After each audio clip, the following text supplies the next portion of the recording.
नमस्कार विद्यार्थी मित्रों, ज्ञानज्योत एज्युकेशन चेरिटेबल ट्रस्ट संचालित श्री दक्षिणामूर्ति विद्या मंदिर यूट्यूब चैनल में फरी एक बार हूँ आप सर्वનું हार्दिक स्वागत करूँ છું। આજે આપણે ભણવાના છીએ ધોરણ 10 સામાજિક વિજ્ઞાન, જેનો પાઠ નંબર છે 8, ચેપ્ટર 8 કુદરતી સંસાધનો।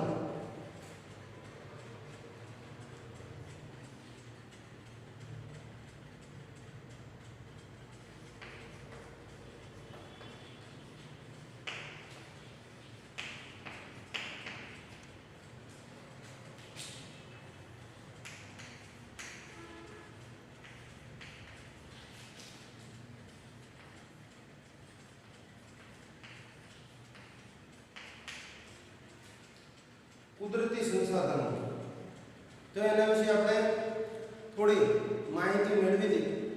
આની પહેલાના લેક્ચરની અંદર આપણે કુદરતી સંસાધનો એટલે શું, કુદરતી સંસાધનોના પ્રકાર વિશે એ આની પહેલાના લેક્ચરની અંદર આપણે ભણી ગયા છીએ। આજે આપણે ભણવાનું છે સંસાધનોનું આયોજન અને સંરક્ષણ।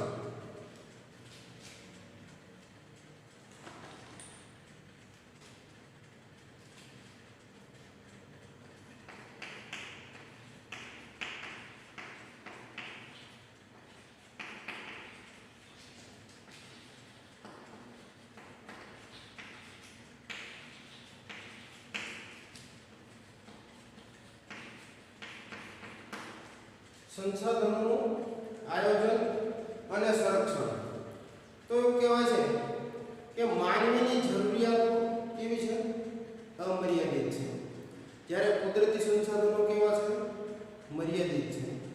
માણસની જરૂરિયાતો કોઈ દિવસ પૂર્ણ થતી નથી। માણસની જરૂરિયાત એક જરૂરિયાત પૂરી થાય એટલે તરત જ એની નવી જરૂરિયાત એટલે કે બીજી જરૂરિયાત તરત માણસના મગજમાં ઉદ્ભવે છે। એટલે એવું કીધું છે કે માનવીની જરૂરિયાતો અમર્યાદિત છે, જ્યારે કુદરતી સાધનો કેવું છે, એ મર્યાદિત છે। છેલ્લા 100 વર્ષોમાં માનવી દ્વારા વિજ્ઞાન અને તકનીકી ક્ષેત્રે આડેધડ દોહન અને અવિવેકભર્યો વપરાશ જો ચાલુ રહેશે, એવું કહેવાય છે કે આવનારા સમયમાં આની આજ વર્તમાન પરિસ્થિતિ પ્રમાણે જો આની આજ પ્રમાણે દોહન અને એ ટૂંકમાં જે વપરાશમાં ન હોય એનો દુરુપયોગ થતો રહેશે, તો આવનાર સમયમાં એવું કીધું છે કે કુદરતી સંસાધનો કદાચ આપણા સ્વપ્ન બની જશે એમ। એટલે એવું ખાલી વિચારવાનું જ રહેશે કે આવું કંઈક હતું એમ। એટલા માટે આની અંદર કીધું છે આ પરિસ્થિતિ વિશે ગંભીરતાથી નહીં વિચારીએ તો ભવિષ્યમાં તેના માઠા પરિણામ કે ભોગવવા પડશે। જો આપણે આ પરિસ્થિતિને ગંભીરતાપૂર્વક નહીં લઈએ તો આના આપણે માઠા પરિણામ ભોગવવા માટે પણ તૈયાર રહેવું પડશે। એટલે તો ભવિષ્યની પેઢીઓ માટે સંસાધનોનું સંરક્ષણ કરવું એ આપણા સૌની કેવી છે, એક નૈતિક ફરજ છે। એટલે માટે જ કીધું છે કે ભવિષ્યમાં જો આ બધું ટકાવી રાખવું હોય, ભવિષ્યની પેઢીને આનો લાભ આપવો હોય તો આપણે જે તે સંસાધનોનું સંરક્ષણ કરવું એ આપણે પોતાની અને બીજાની નૈતિક ફરજ છે। સંસાધનોનું સંરક્ષણ કરવું એટલે સંસાધનોનો વિવેકપૂર્ણ ઉપયોગ કરવો। શું કહેવાય? સંસાધનોનું સંરક્ષણ એટલે સંસાધનોનો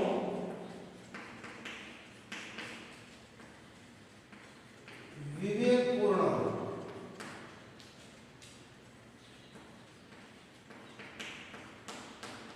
ઉપયોગ કરવો। સંસાધનોનો જો વિવેકપૂર્ણ ઉપયોગ નહીં કરીએ તો આવનારા સમયમાં કદાચ જે તે વસ્તુ માત્ર નામથી રહી જશે, બાકી જોવા નહીં મળે। સંરક્ષણ શબ્દનો સીધો સંબંધ સંસાધનોની અછત સાથે જોડાયેલો છે।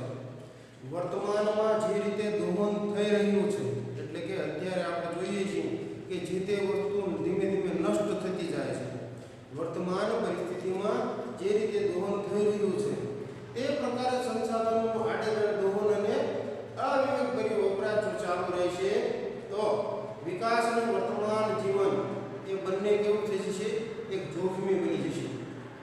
અને એવું કીધું છે કે લગભગ સ્વપ્નતર રહી જશે. એટલે માત્ર એક એવું કહેવાય કે સ્વપ્ન બની જશે એમ. જે તે વસ્તુનું દોહન એટલું બધું થઈ રહ્યું છે કે આપણે માત્ર એવું જ કહીશું કે આ વસ્તુ હતી, અત્યારે હાલમાં નથી.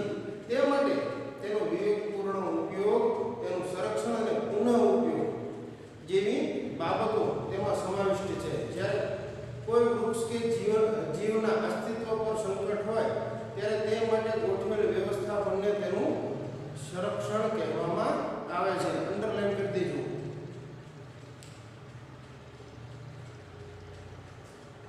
હવે આપણે જોઈશું સંરક્ષણ, સંસાધનોના આયોજન અને સંરક્ષણ માટે જરૂરી બાબતો.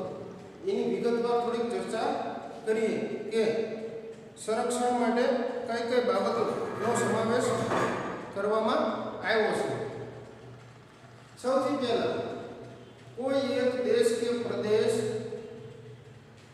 એક એકમ ગણી તેના ઉપયોગમાં લેવાયેલા હજુ વપરાયેલા કે સંભવિત સંસાધનોની ઉપલબ્ધિ અને વિશેષતાઓ બાબતે જાણકારી મેળવવી. હજુ પણ ઘણા એવા દેશ છે કે જ્યાં અમુક વપરાયેલા કે જ્યાં આ સંસાધનોનો ઉપયોગ કરવામાં આવતો જ નથી. આપણી જ વાત કરીએ ને તો આપણે સૌથી વધારે એમ કહેવાય કે કર્કવૃત ગુજરાત પરથી પસાર થાય છે. અને તેમ છતાં આપણે શું છે, હજુ સોલરનો ઉપયોગ આ 10 વર્ષથી 10 કે 15 વર્ષથી કરતા છે. નહીંતર પહેલેથી જો સોલરનો ઉપયોગ કર્યો હોય તો અત્યારે આપણે આ પરિસ્થિતિમાં ન હોય. કારણ કે સોલર તો પહેલેથી છે જ, સૂર્યપ્રકાશ તો પહેલેથી છે, પણ આપણે એનો ઉપયોગ કરતા હવે એવી રીતે બીજા દેશોની અંદર પણ ઘણા એવા વપરાયેલા સાધનો છે જેનો ઉપયોગ લોકો કરતા ન હોય તો એનો તમે ફરી વ્યવસ્થાપૂર્ણ ઉપયોગ કરી શકો, એટલે કે પુનઃ ઉપયોગ કરી શકો. જે સંસાધનોનું પ્રમાણ મર્યાદિત કે અનવીનીકરણીય છે તેનું વૈજ્ઞાનિક ઢબે દોહન કરવું જોઈએ અને તેનો વપરાશ અનિવાર્ય હોય ત્યાં જ કરવો જોઈએ. એવું કીધું છે કે જે સંસાધનોનું પ્રમાણ મર્યાદિત છે, જે સંસાધનોનું પ્રમાણ મર્યાદિત એટલે આપણે કહી શકીએ કે ખનિજ તેલ, કોલસો, આવી કુદરતી ઘણી બધી બાબતો કે જેને આપણને ખ્યાલ જ છે કે ભવિષ્યમાં આ વસ્તુ ખૂટી રહેવાની છે. એટલે આ બધી વસ્તુનો વિવેકપૂર્ણ જો ઉપયોગ કરીએ અને એવું કહેવાય છે કે વૈજ્ઞાનિક ઢબે જો એનું દોહન કરવામાં આવે તો જ એનો આપણે યોગ્ય વપરાશ કરી શકશું. અને એવું કીધું છે કે અનિવાર્ય હોય ત્યાં જ આપણે આનો ઉપયોગ કરીએ. ખાસ કરીને તમે જોતા હશો ટીવીમાં એમાં જાહેરાત આવે કે સિગ્નલ હોય તો સિગ્નલમાં લોકો હોય તો પોતાનું ગાડી બાઇક જે કંઈ હોય ચાલુ રાખે, તો એ સમયે પોતાનું બાઇક બંધ કરી અને એટલો આપણે પેટ્રોલ કે ડીઝલનો બચાવ કરીએ તો એને આવનારી પેઢીને પણ એનો લાભ પ્રાપ્ત થઈ શકે. જે સંસાધનોની માત્રા વધારી શકાય તેના વિકાસ માટે પ્રયત્ન કરવો જોઈએ. એવું કીધું છે કે જે સંસાધનોની માત્રા વધારી શકાય તે સંસાધનોનો આપણે ટૂંકમાં એના વિકાસ માટે પ્રયત્ન કરવો જોઈએ. જે સંસાધનો વર્તમાનમાં સ્વંગા કે સહજ ઉપલબ્ધ હોય તેને વેડફવાને બદલે, જે સંસાધનો સ્વંગા છે, સહજ છે, સહજતાથી મળી જાય છે એવા સંસાધનો ને કે વેડફવાની બદલે ભાવિ જરૂરિયાત માટે કરકસર કરી એને શું કરવું જોઈએ, સાચવવા જોઈએ. કે એ અમુક એવા સંસાધનો છે કે જે સહજતાથી મળી જાય છે, તો આવા સંસાધનોને આપણે સાચવવા જોઈએ કારણ કે આવનારી પેઢીને એનો લાભ પ્રાપ્ત થઈ શકે. જે મર્યાદિત માત્રામાં ઉપલબ્ધ છે તેવા સંસાધનો જાળવી રાખવા. કે જે સંસાધનો મર્યાદિત માત્રામાં છે એવા સંસાધનોને શું કરવું, જાળવી રાખવા, જેથી કરીને આપણે બીજાને એનો લાભ લેતા કરી શકીએ. તકનીકી વિકાસ દ્વારા તેના વૈકલ્પિક સ્ત્રોતો શોધવા જોઈએ કે આના બદલામાં બીજો વિકલ્પ કયો છે, તો મેં તમને કીધું ને કે આપણે જોઈએ તો પેલા મોટા ભાગની ગાડી છે ને ચાલતી હતી પેટ્રોલ અને ડીઝલ. તો તકનીકી ક્ષેત્રે એનો વિચાર કર્યો અને એનું એક સંશોધન કર્યું. તો અત્યારે આપણે જોઈએ છીએ કે અહીંયા ઉપયોગ આપણે આ બે વસ્તુનો વધારે જોવા મળે છે. એમાં ખાસ કરીને સીએનજી. તો સીએનજી એનો શું છે, એના પેટ્રોલના બદલામાં એનો ઉપયોગ કરી દીધો છે. એટલે એમ કહેવાય કે આનો ઉપયોગ પેટ્રોલનો ઉપયોગ ઓછો થાય છે અને સીએનજીનો ઉપયોગ આપણે એટલે વૈકલ્પિક સ્ત્રોત વધાર્યો છે. સંસાધનોના સંરક્ષણ માટે તંત્ર દ્વારા જરૂરી કાયદા કે નિયમો બનાવી તેનું અમલીકરણ કરાવવું જોઈએ. કે જે સંસાધનોનું સંરક્ષણ માટે તંત્રએ એમ કહેવાય કે એટલે કે સરકારે જે કાયદા બનાવ્યા છે, પણ એ શું છે, કાયદા માત્ર ને માત્ર ચોપડા ઉપર છે. એટલે એ કાયદાઓનું એમ કહેવાય કે વ્યવસ્થિત રીતે અમલીકરણ થાય તો ખૂબ જરૂરી છે.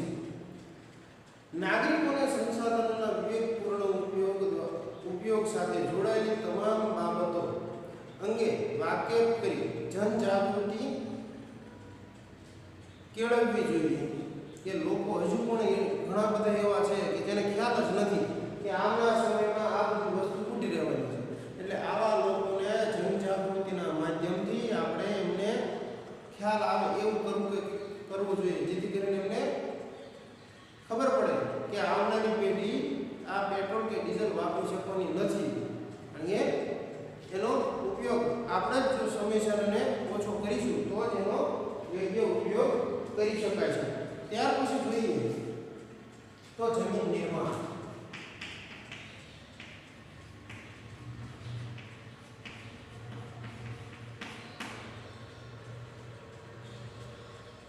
સામાન્ય રીતે ભૂસપાટીનું ઉપલું પડ જેમાં વનસ્પતિ ઉગે છે, એટલે કે આપણી જમીન હોય ને એનું ઉપરનું પડ કે જેની અંદર વનસ્પતિ ઉગે છે, એમાં આપણે જે કંઈ ટૂંકમાં ઘઉં, ચોખા, મકાઈ, આ કપાસ, વિવિધ જે કંઈ વનસ્પતિ ઉપરના પડમાં જે ઉગે છે તેને આપણે જમીન તરીકે ઓળખીએ છીએ. જમીન પૃથ્વીના પોપડા પરના અનેકવિધ કણોથી બનેલ એક પાતળો શું છે, પડ હોય છે. એમાં ખનિજો, ભેજ, ધુમ્મસ, સેન્દ્રિય તત્વો તથા હવા વગેરે મળેલા હોય છે. માટીની નીચે તેમાં મૂળ ખડક સ્તરો આવેલા હોય છે. જમીનનું નિર્માણ મૂળ ખડકોના ખવાણ અને ધોવાણથી, જે જમીનના ખડકો છે એ શું છે, મૂળ ખવાણ એટલે કે ધીમે ધીમે વરસાદના કારણે ધોવાતી હોય જમીન, ધીમે ધીમે પવનના કારણે એના કણો ઉડી નીચે જગ્યાએ જતા, એવી રીતે ખવાણ અને ધોવાણથી મળતા પદાર્થોથી થાય છે, જેમાં જૈવિક અવશેષો, ભેજ અને હવા પડે છે. આ જે કંઈ જમીન છે એની અંદર શું છે, જૈવિક અવશેષો અને હવા અને બીજા નાના નાના રજકણો કે જે હવાની અંદર ભળી અને જમીનમાં જાય છે. અન્ય રીતે કહીએ તો જમીન ખનિજો અને જૈવિક તત્વોનું કુદરતી મિશ્રણ છે. તેમાં વનસ્પતિના વૃદ્ધિ અને વિકાસ કરવાની ક્ષમતા છે. શું છે તેમાં? વનસ્પતિમાં વૃદ્ધિ એટલે કે ઊંચું કરવાની અને વિકાસ કરવાની એનામાં ક્ષમતા છે.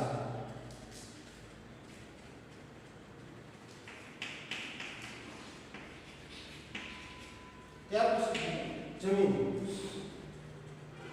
પૃથ્વીના પોપડાની સૌથી ઉપરની સપાટી કે જેને આપણે શું કહીએ છીએ, પડ કહીએ છીએ, તેમાં વનસ્પતિ વૃદ્ધિ અને વિકાસ માટે જરૂરી એવા ખનિજ દ્રવ્યો અને જૈવિક દ્રવ્યો આવેલા હોય છે. જો કે તેનું પ્રમાણ બધી જમીનમાં એક સરખું હોતું નથી. જમીન છે તો જમીન બધાની એક સરખી ન હોય. આપણે પણ આપણા પોતાના બે ખેતર હોય તો આપણે જોઈએ છીએ કે આ ખેતરમાં ઉત્પાદન થતું હોય એટલું બીજા ખેતરની અંદર ન પણ થતું હોય અથવા એના કરતાં પણ વધારે થતું હોય તો જમીન તો સરખી જ છે ને, તેમ છતાં શું છે જૈવિક તત્વો દ્રવ્યો એની અંદર બધી જમીનમાં સરખા હોતા નથી. એટલા માટે એમાં ઉત્પાદન વધઘટ થયા રાખે છે.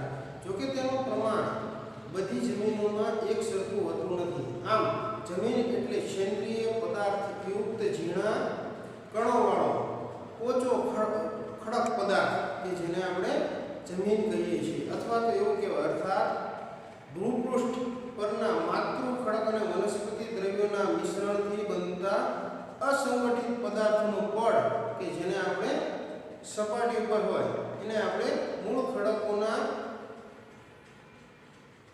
ધોવાણથી જે કંઈ બને છે એને આપણે જમીન કહીએ છીએ. જમીન નિર્માણના સમયગાળાના સંદર્ભને જે તે આબોહવાની અસર એટલી મહત્વપૂર્ણ અને વ્યાપક હોય છે કે તે આબોહવાવાળા પ્રદેશમાં વિભિન્ન પ્રકારના ખડકોમાંથી બનતી જમીન લાંબા સમયગાળે એક જ પ્રકારની હોય છે. જે તે વિસ્તારની અંદર જમીનો અલગ અલગ તમને જોવા મળતી હોય. ખ્યાલ છે ને, આપણે શું છે જમીન થોડીક ભૂખરી હોય તો તમે આમ ચોટીલા બાજુ જતા રહો એટલે તમને ધીમે ધીમે એ લાલ જમીન જોવા મળે.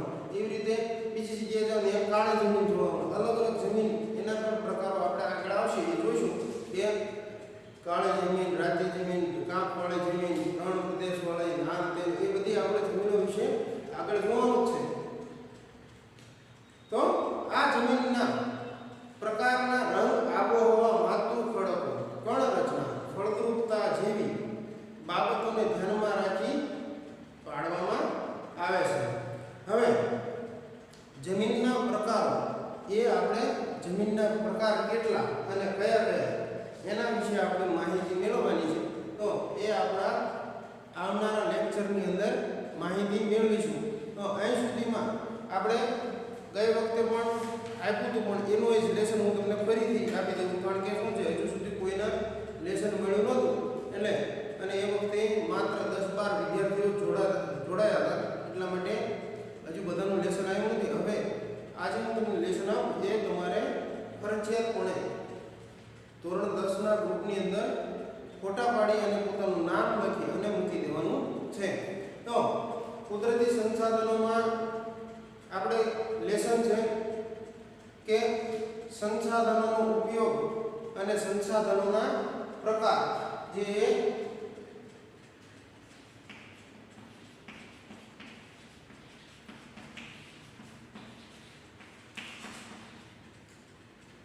અહીંયા માત્ર આ એક જેમાં આપણે દેખાડ્યું હતું માલિકીની દ્રષ્ટિએ વિવિધ રીતે એના પ્રકારો પાડવામાં આવ્યા હતા, એના વિશે આપણે માહિતી મેળવી હતી અને એ જ આપણે અહીંયા લખવાનું છે. તો નેક્સ્ટ પીરિયડની અંદર આપણે જોઈશું જમીનના પ્રકાર. જય હિન્દ, અસ્તુ, જય ભારત.